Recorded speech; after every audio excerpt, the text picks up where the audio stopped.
ചിദംബരത്തിന്റെ മകൻ കാർത്തി ചിദംബരത്തിന്റെ ചെന്നൈ ഓഫീസിൽ റെയ്ഡ്. എൻഫോഴ്സ്മെന്റ് ഡയറക്ടറേറ്റിന്റെ നേതൃത്വത്തിലാണ് റെയ്ഡ്. കൂടുതൽ വിവരങ്ങളുമായി ഇപ്പോൾ സന്തോഷ് സർലിൻ ചേരുന്നുണ്ട്. മനു ശങ്കറാണ് വിവരങ്ങളുമായി ചേരുന്നത്. മനു, റെയ്ഡ് പുരോഗമിക്കുകയാണോ? എന്തൊക്കെയാണ് വിവരങ്ങൾ? സോമി, മുൻ ധനകാര്യമന്ത്രി പി ചിദംബരത്തിന്റെ മകനായ കാർത്തിക് ചിദംബരത്തിന്റെ വിവിധ സ്ഥാപനങ്ങളിലും പ്രത്യേകിച്ച് വസതിയിലടക്കമാണ് ഇപ്പോൾ എൻഫോഴ്സ്മെന്റ് ഡയറക്ടറേറ്റും ഒപ്പം ഇൻകം ടാക്സ് ഡിപ്പാർട്ട്മെന്റും അടക്കം ഇപ്പോഴും റെയ്ഡ് നടത്തിക്കൊണ്ടിരിക്കുന്നത്. ഇതിൽ തന്നെ കാർത്തിക് ചിദംബരത്തിന്റെ സ്വന്തം സ്ഥാപനമായ അഡ്വാൻറ്റേജ് സ്ട്രാറ്റജിക് ലിമിറ്റഡ് എന്ന കമ്പനിയിൽ എൻഫോഴ്സ്മെന്റ് ഡയറക്ടറേറ്റ് കഴിഞ്ഞ ദിവസങ്ങളിൽ തന്നെ റെയ്ഡ് നടത്തിയിരുന്നു.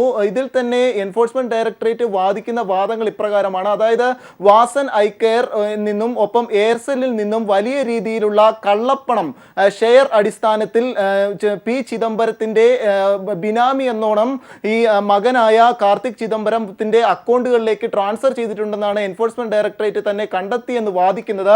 ഇത് സംബന്ധിച്ചുള്ള ചില നിഗമനങ്ങൾക്കായിട്ട് കൂടിയും ചില പ്രാഥമികമായ തെളിവുകൾ ശേഖരിക്കുക എന്ന നിലയിലുമാണ് കഴിഞ്ഞ ആഴ്ചകളിലും ഇത്തരത്തിലൊരു റെയ്ഡ് നടത്തിയത്. ഇതിന്റെ തുടർച്ച എന്നോണമാണ് ഇന്ന് കാർത്തിക് ചിദംബരത്തിന്റെ വസതിയിലടക്കം പ്രത്യേകിച്ച് 12ഓളം വിവിധ ഓഫീസ് ശാഖകളിലടക്കം എൻഫോഴ്സ്മെന്റ് ഡയറക്ടറേറ്റ് റെയ്ഡ് നടത്തിയത്. ഇതിൽ തന്നെ കാർത്തിക് ചിദംബരത്തിന്റെ ഒരു പേഴ്സണൽ ലാപ്ടോപ്പും എൻഫോഴ്സ്മെന്റ് ഡയറക്ടറേറ്റ് ഇപ്പോൾ ജപ്തി ചെയ്തിട്ടുണ്ട് എന്ന വാർത്തകളും ലഭിക്കുന്നുണ്ട്. എന്തായാലും ഈ ലാപ്ടോപ്പ് അടക്കം എൻഫോഴ്സ്മെന്റ് ഡയറക്ടറേറ്റ് കൊണ്ടുപോയി എന്നൊരു വാർത്തകൾ തന്നെയാണ് ഇപ്പോൾ ചെന്നൈയിലെ തന്നെ മാധ്യമങ്ങൾ പുറത്തുവിടുകയും ചെയ്യുന്നത്. എന്തായാലും ആം ആദ്മി സർക്കാരിനെതിരെ ഇത്തരത്തിൽ ഒരു റെയ്ഡ് നടത്തിയതിന് പിന്നാലെയാണ് ഇപ്പോൾ മോദി സർക്കാർ വീണ്ടും കോൺഗ്രസിനെതിരെ കൂടി തിരിഞ്ഞിരിക്കുന്നത്. ഇപ്പോൾ പി ചിദംബരത്തിന്റെ മകന്റെ വിവിധ ഓഫീസുകളിൽ ഇപ്പോൾ റെയ്ഡ് ഇപ്പോഴും പുരോഗമിക്കുകയാണ്.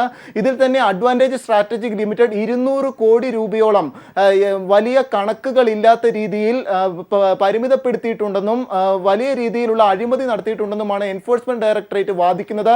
ഇതിന്റെ ഒരു സ്ഥിരീകരണത്തിനായാണ് ഫയലുകൾ പരിശോധിച്ചതെന്നും എൻഫോഴ്സ്മെന്റ് ഡയറക്ടറേറ്റ് തന്നെ പറയുന്നു. 12ഓളം സ്ഥാപനങ്ങളിൽ കയറി വിവിധ ശാഖകളിലെ ഓഫീസുകളിൽ കയറി പരിശോധിച്ചു.